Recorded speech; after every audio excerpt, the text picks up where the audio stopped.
हम आह भी करते हैं तो हो जाते हैं बदनाम, वो कत्ल भी करते हैं तो चर्चा नहीं होती।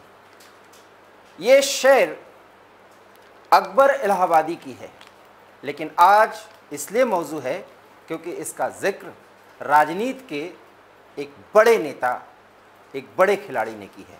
नमस्कार, मैं हूं दिवाकर विक्रम सिंह और आप देख रहे हैं स्टार न्यूज़।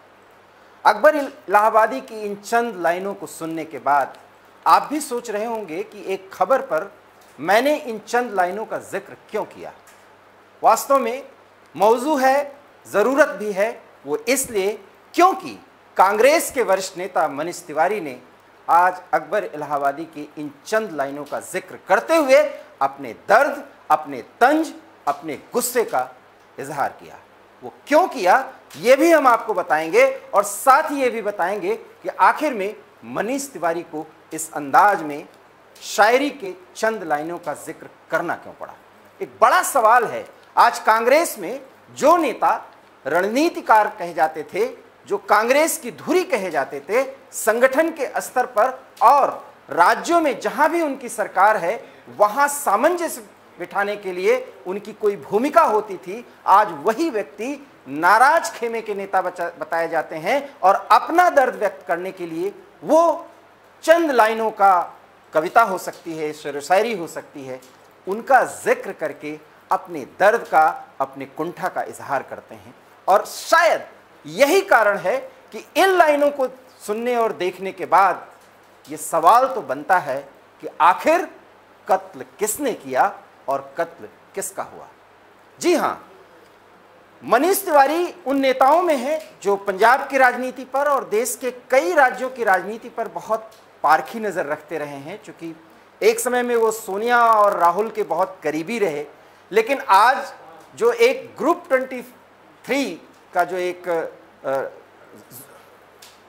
यूज किया जाता है, जो ये शब्द, वो इसलिए क्योंकि इसमें 23 नेता नाराज हैं। और ये नाराज क्यों है ये भी आप जानते हैं, क्योंकि इनके हिसाब से कांग्रेस संगठन के विस्तार और उसके मजबूती के लिए जो बात कही जाती है उसकी सुनवाई नहीं है। और सुनवाई उसी की होती है जिसको आला कमान के वो नेता अर्थात सोनिया गांधी, प्रियंका गांधी और राहुल गांधी अपने हिसाब से सुने, अपने हिसाब से उसका आकलन करें। और यही नाराजगी संगठन को आज इस स्तर पर ले आई है।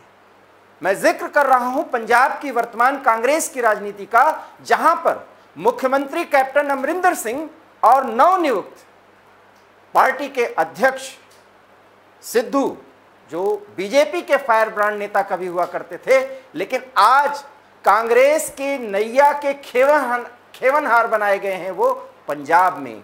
और वो अपने अंदाज में कांग्रेस की नैया पार लगाना चाहते हैं आने वाले इलेक्शन में, वो भी तब जब किसान आंदोलन के नाम पर पंजाब में लोगों में अपने तरह की एक प्रतिक्रिया है राजनीतिक पार्टियों को लेकर। लेकिन सिद्धू का यह कहना है कि वो अपने अंदाज में अगर पंजाब मॉडल के हिसाब से कांग्रेस की राजनीति को आगे बढ़ाते हैं तो पार्टी का वजूद बचा रहेगा, अन्यथा क्या होगा ये हम आपको एक सिद्धू के बयान का जिक्र करते हैं और वो बाइट सुनवाते हैं। जरा आप सुनिए कि सिद्धू ने किस अंदाज में क्या बात कही है। मैं इस पंजाब मॉडल के उत्ते इन्हां लोकां दीयां आसां दे उत्ते खरा उतरूं। मैं अगले साल 20 साल राजनीति दे विच कांग्रेस को जाण नहीं दूं, लेकिन जे तुसीं मैनूं निर्णय नहीं लेण दोगे तो फिर मैं एक तो सुना आपने, सिद्धू ईंट से ईंट बजाने के लिए तैयार हैं और वो कहते हैं ईंट दे ईंट बजा दूंगा। ये पंजाबी वाक्य का मैंने इस्तेमाल किया। उनका अंदाज तल्ख था, उसमें एक ऐसा ईगो झलक रहा था जो किसी पार्टी के अध्यक्ष के लिए शोभा नहीं देता, लेकिन उसमें उनकी मजबूरी और नाराजगी भी झलक रही थी। ये क्यों?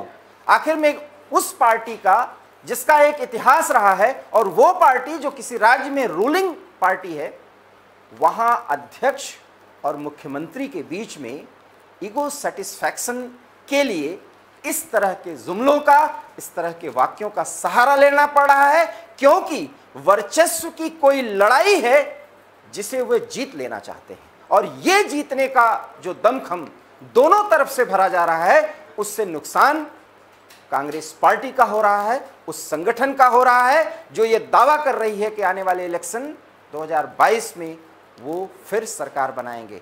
बड़ा सवाल है कि सिद्धू के नेतृत्व में चुनाव लड़ा जाएगा या कैप्टन अमरिंदर सिंह, जो कि अपने आप को पंजाब कांग्रेस इकाई का सर्वे सर्वा मानते हैं, उनके अनुभवों के आधार पर, उनके अनुभवों का फायदा उठा करके पंजाब का चुनाव लड़ा जाएगा। और ये जो लड़ाई है ये इस कदर सार्वजनिक हो चुकी है कि अब चर्चा ये है कि सिद्धू को शांत कराया जाए या कैप्टन अमरिंदर सिंह को। और दोनों की लड़ाई सीधे सीधे दिल्ली तक पहुंच गई है। और दिल्ली में उनकी बातों को रखने वाले जो कांग्रेस के प्रभारी हैं, हरीश रावत, पूर्व मुख्यमंत्री उत्तराखंड के और कांग्रेस के वरिष्ठ नेता, वो भी अपने आप को मजबूर और असहाय की स्थिति में पा रहे हैं। हालांकि मामले को बहुत आसानी से ये लोग लीपापोती करने की कोशिश कर रहे हैं, ये जो तमाम नेता हैं, लेकिन पंजाब कांग्रेस इकाई की लड़ाई सरकार से संगठन तक जिस स्तर पर पहुंची है,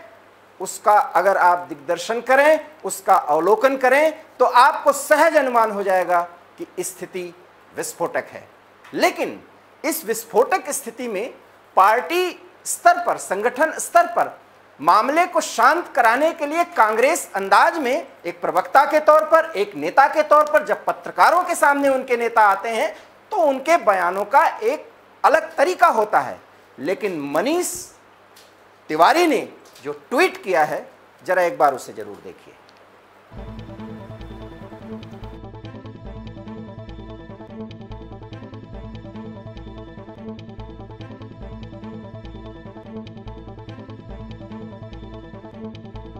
करते हैं तो बात ही कुछ और होती है। हम आह भी भरते हैं तो हो जाते हैं बदनाम, वो कत्ल भी करते हैं तो चर्चा नहीं होती। बड़ा सवाल है कि मनीष तिवारी ने किस पर कटाक्ष किया है, किस पर सवाल उठाया है। ऐसा माना जाता है कि मनीष तिवारी कैप्टन अमरिंदर सिंह को महत्व देते हैं, तरजीह देते हैं और उनके अनुभव का फायदा उठा करके कांग्रेस को आगे बढ़ाने के हिमायती रहे हैं। बावजूद इसके सिद्धू को ऐसा लगता है, उनको ऐसा लगता है कि सिद्धू जिस अंदाज में पार्टी के लिए काम कर रहे हैं संगठन स्तर पर, वो विचारों का, वरिष्ठता का और उन तमाम अनुभवों का कत्ल है जिस अनुभव का फायदा उठा करके कांग्रेस आगे बढ़ सकती है। और इन्हीं अनुभवों को जिस तरीके से दरकिनार किया जा रहा है हाईकमान के स्तर पर, अर्थात दिल्ली के उस स्थान पर जहां सारे मामले आकर के निपटाए जाते हैं, 10 जनपद, वो भी मैडम सोनिया जो कार्यवाहक अध्यक्ष हैं उनके घर के पास या उनके अंदर, और वहां पर जो भी बातें की जाती हैं उसमें भावनाओं का कत्ल हो जाता है। एक बड़ी वेदना है, एक दर्द है। और मनीष तिवारी ने इस ट्वीट को सार्वजनिक करके ये साफ कर दिया कि कांग्रेस में जो भी असंतुष्ट खेमा है वो पूरी तरीके से हर एक मुद्दे पर, हर एक बड़े फैसले पर, सांगठनिक स्तर पर जो निर्णय लिए जा रहे हैं उस पर सवाल उठाता है। और कपिल सिब्बल के बाद मनीष तिवारी जिस तल्ख अंदाज में इस ट्वीट को आगे किया है, उससे साफ जाहिर होता है कि कांग्रेस पार्टी में जिस स्तर पर खेमेबंदी है उसकी चिंगारी न सिर्फ पंजाब में बल्कि छत्तीसगढ़ में भी दिखाई दे रही है। और पंजाब में सीधे सीधे सिद्धू की मनमानी का जिक्र वो एक शेर के माध्यम से करते हैं जिसमें वो साफ करते हैं कि जो कत्ल करते हैं उनकी बात भी नहीं की जाती। और कोई बात अगर सही तरीके से किया जाए और कांग्रेस पार्टी के हित में किए जाए तो उसकी चर्चा इतनी दूर तक जाती है कि वो बदनामी का एक बड़ा कारण हो जाता है। और शायद यही विरोधाभास पार्टी स्तर पर किसी भी बड़े कांग्रेसी नेता का है, चाहे वो दिल्ली की राजनीति कर रहा हो और चाहे प्रदेश की राजनीति। बड़ा सवाल है कि जब संगठन के स्तर पर इतने विरोधाभास हों, इतनी नाराजगी हो और इतने प्रश्नवाचक चिन्ह खड़े किए जा रहे हों, सामने लाए जा रहे हों, तो आखिर में आला कमान कर रहा है तो क्या? और अगर इसका निस्तारण और इसका समाधान नहीं होता तो ये माना जाएगा कि उस खेमेबंदी में जो तस्वीर दिखाई पड़ती है वो ये है कि कोई गुट सोनिया को साधना चाहता है, कोई गुट राहुल गांधी को साधना चाहता है और बाकी बच्चे खुचे गुट के लोग प्रियंका गांधी को साधना चाहते हैं। और ऐसे साधने की कवायद में संगठन बुरी तरह प्रभावित हो रहा है। और शायद मनीष तिवारी जैसे वरिष्ठ नेता का इस तरह का ट्वीट ये जाहिर करता है कि पंजाब में सब कुछ ठीक नहीं है।